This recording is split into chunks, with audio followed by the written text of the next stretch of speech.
Hi, welcome back. In our previous lecture, we have learned how to use div in CSS or HTML.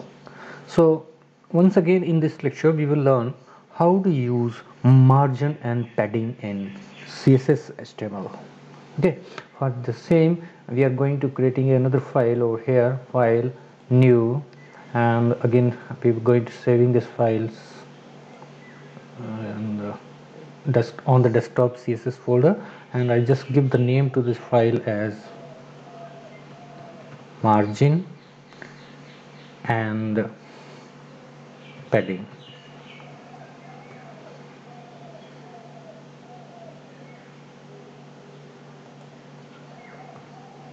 Margin and padding, and the file type is HTML.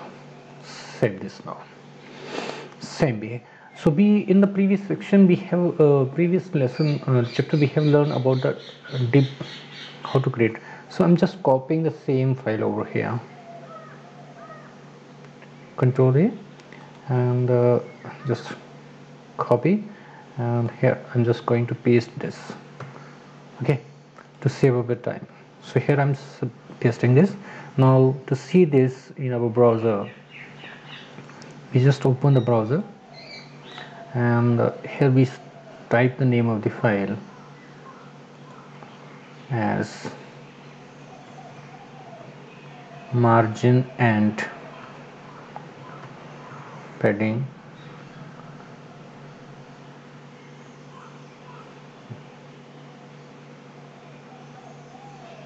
.html. So here might be some spelling difference.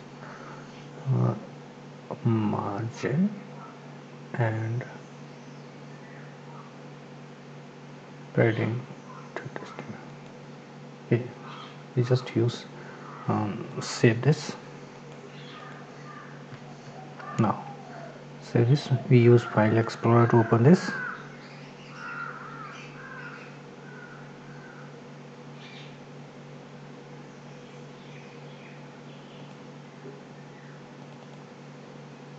Yeah, here is saved with the name of margin and padding. Just double click this file and here it is open. Now we wanted to use here the padding and margin over here, so that concept we need to learn using this. Okay, so how to use that? We just open the main file, and here I just create another class, say space, or I just take it as say section. We can name any. I just name it as section 2. Not right here. I just use over here. We have our, here I just create another class section 2. Now here I had to use the margin, so I have to use margin. If I use this margin and I say margin 20px, okay, I just use margin and use margin 20px, and here in this class I will use this class head section 2. In classes and id we have already learned that in a element we can use more than one classes. So in this division element we are going to using two classes, that is section class and section 2 class. We just save this file, and here we're going to refresh this. Now look at this. Okay, now look at this. The margin of 20px is added at the top of the this section, 20px of this, 20px at this, and 20px at this side. Okay, we just make small changes to our main file over here. Here we have given the width 50%, so I just reduce it to say 40%. Okay, and here again use 40%. I'm just going to save this. Here we go and refresh this. Now see, here you can see this. Okay, so this is the space left among them, that is 20% is area over there. So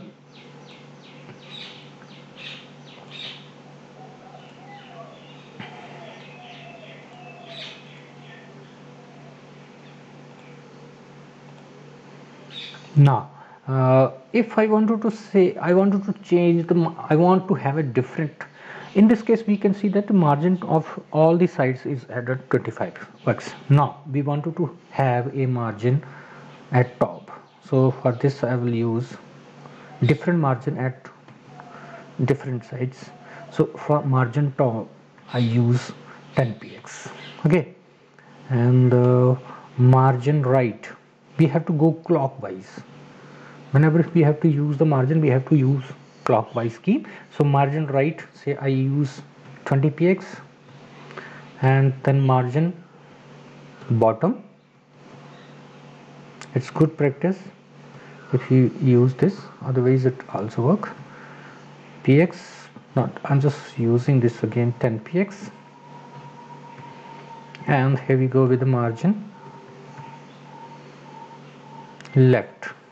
So margin left, and to this margin I just wanted to add 40px. Okay, save this. Here we go.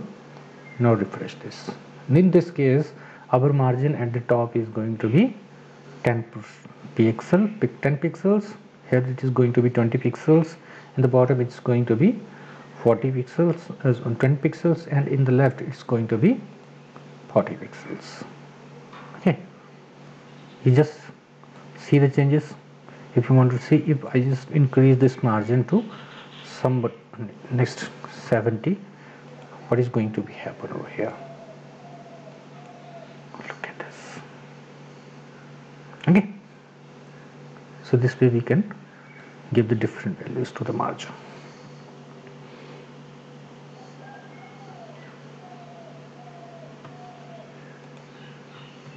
Simultaneously we will create another class over here to say dot section 3, another class over here, and here I just wanted to give margin to this second.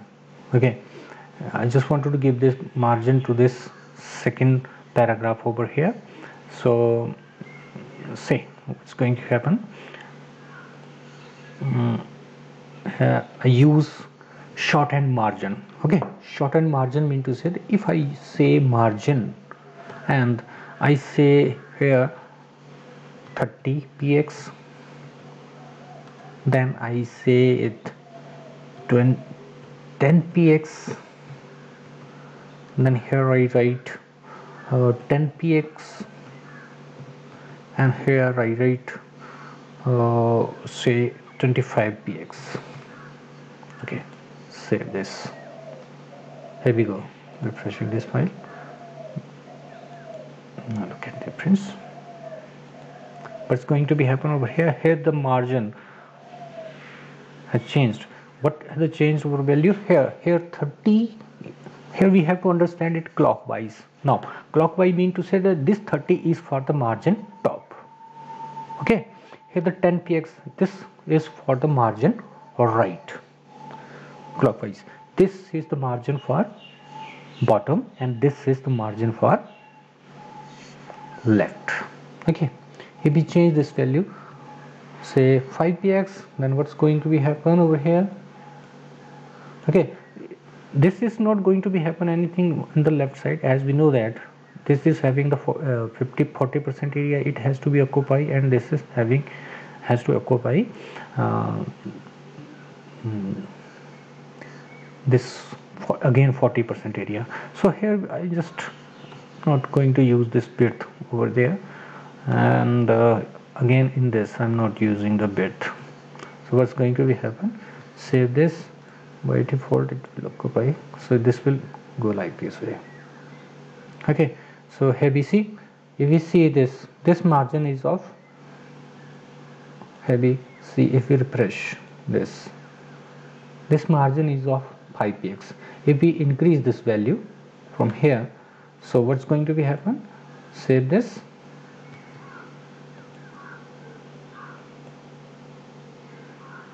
sorry, nothing is going to be happen over here because of the reason we have not applied this class section 2.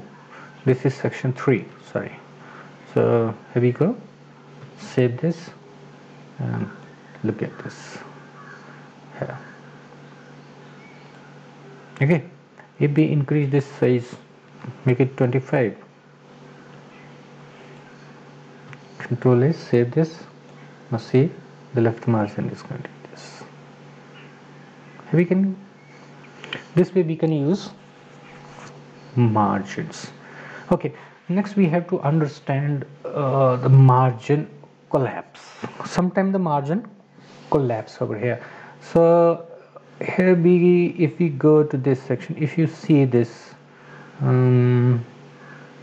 this section 2, here the margin for bottom is 10px, and here we see the margin for top is 30px.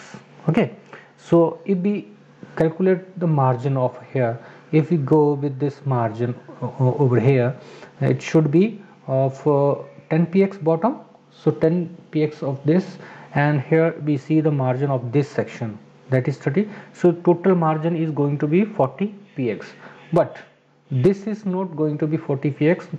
The upper section's margin is going to be collapsed. This is going to be only the 30px. If we increase this margin, say if we increase this margin, say we make it 100,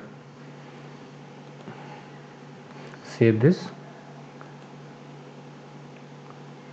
Okay, so this is going to be 100, but if we increase this to be 10, so what's going to open over there? You see, I just make it, sorry, 1000 is going to be over here. I just reduce this.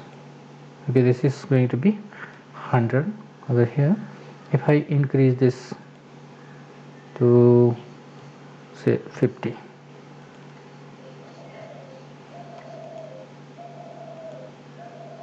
so this is not going to be collapse over here. Okay, that's the new thing that is going to be happen, because of the reason that today's the new browsers are getting updated and they are supporting more and more things over there. So this is becoming as total margin between this is going to be 150px. If we see, okay, if we reduce this to say 50, I save this. Okay, so this is 50 of this section and 50 of this, so total margin here is going to be of 100px. That's it. Now this is that what we have learned about the we can say that margins, how we can set the margin and how we can use the margin. Sometime if we delete these two values, okay, this time in shorthand margin we use only two values, so what is going to be happen over here? Okay, so here it means to say that this is for top, so this is also applied for the bottom. Okay, this is also applied for the bottom. So, okay, so here we can say that if the two values are given to the margin, it means to say that 50px is for the top and 50px is for the bottom, and this 25px is for the right and 25px is for the left. Okay, if we make it, say if we change it to 50, save it 50. Now see, look over there, this is 25 right now, 25 and 25 to this side. If we refresh this, it is 50 from this and 50 from this is going to be happen. Okay, so this way, if we say we have only this value over here, 50px, save it. So it means to say that 50 from all sides, 50 is from all sides, from the left side, right side, top side and bottom side. Okay, so this way we can use margin. Next we have to, in the same we have to understand the padding. Padding is, as we know that margin is used to give the space between the elements. Okay, so what should be the space between, if we having a one element and we are having another element, and what should be the space around the element from another element. For that we have to use the margin. Okay, now padding is used in giving the space among the element and its contents. Okay, among the elements and its contents. So see how it's going to be happen over here. So for this section over here, I just say I use say border. I'm just bordering this so that I can we can understand it better. Border. I just give the border color. Say I just wanted to give it color brown. Okay, save this. Nothing is going to be happen over here. So here I give the border size.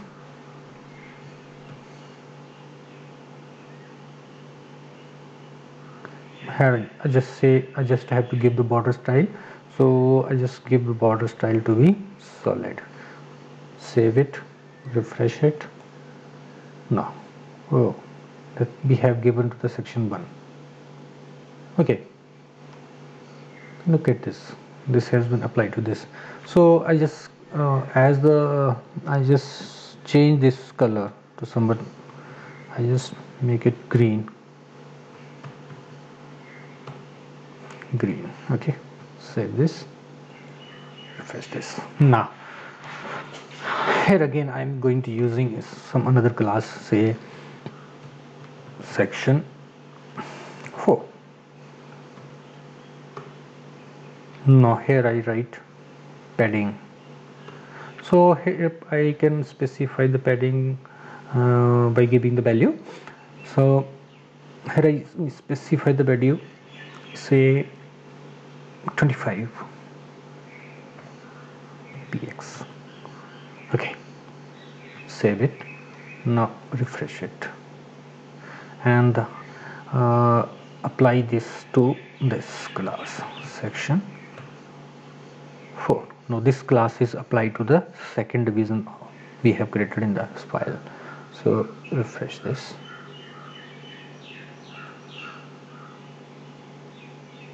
Okay, so I just change this value. So I just increase this value. What is going to be happen over here? It's going to change. Save this.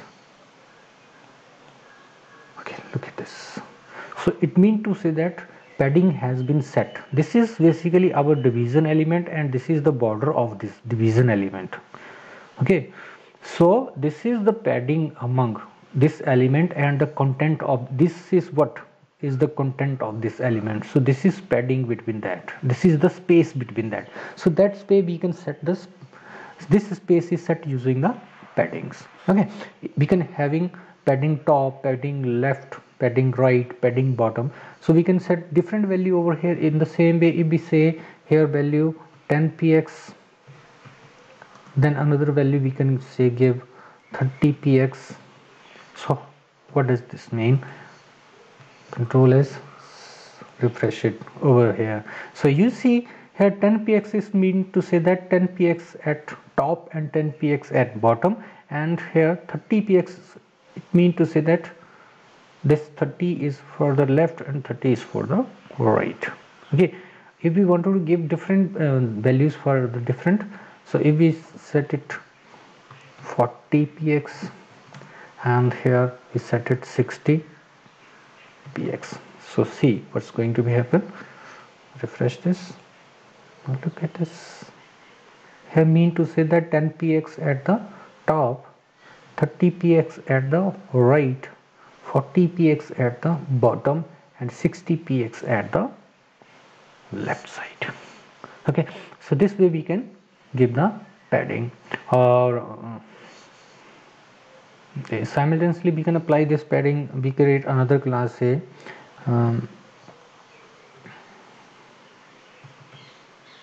section 5, and here we give padding top, and I say it 20px, and padding after the, if we go by clockwise direction, then here comes the padding to the right, that is say 30 px, and if we go clockwise, then comes after right comes bottom, so I just put it 10 px. If we go clockwise, then here last comes padding left, so I just put it say 40 px. Save it, and I just apply this to division 1. So here I just write another class section 5. Okay, so this division I have written one element division over here, and to this division I have applied the classes section 2 and section 5. To this division I have applied the class section 1, section 3 and section 4. Just save this file, and here we go refreshing this file. Okay, now see, basically here in this case we have used the concept of but we can say that here we have used the concept of border, so that's why we will be able to feel the padding over here, but here we are not going to be using the, but basically this from this it is going to be happen over here. So if we keep the padding, if we say where it is where we have written this section, okay, to this we have applied section 1, and in the section 1 we set the width, say I just wanted to set the width of this, so I set 300 px. Okay, I save it. Now look at this, so this division is having width of 300 px, and the which we have applied this padding we have applied over here using the section 4. In this way we see the section 4. Okay, so here I just simply apply it as 25 px. Now look at this. Now here if we see, we have set the size of this division equal to 300 pixels. Okay, but we have add the padding of 20 px, so the 20 px mean to say that the width 20 px is to this side and 20 px is to this side, so total size of this becomes 350 px. It means to say that it will occupy the 350 px area over there. So if we wanted to make it actually happen over here, that it should be only 300 px and nothing has to be changed over here, so in that case we can use the box sizing property, in which we can fix the size of this division. So for that we have to use the box sizing property. So here we write it, box sizing, and to this we have the value border box. Okay, save it, refresh it. Now here we see, so if we see, this will, the size of this will remain only 300 px. Okay, it will remain 300 px. If we remove this line,